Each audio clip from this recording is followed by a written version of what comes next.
We're going to put the new 75-gallon water heater there. We're also going to replace part of the flue pipe because it's undersized. It was a 3-inch, so we got to go 4-inch. And we're removing a 32-year-old 50-gallon water heater. Camera water heater, that is.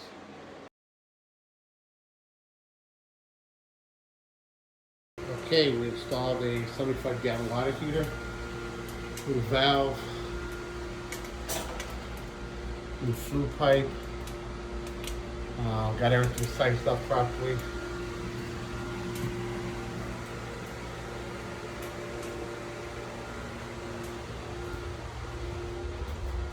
So I ran everything new from here all the way over there. I still got to put a bracket up there to hold it in place. But we're looking good. Also, same house.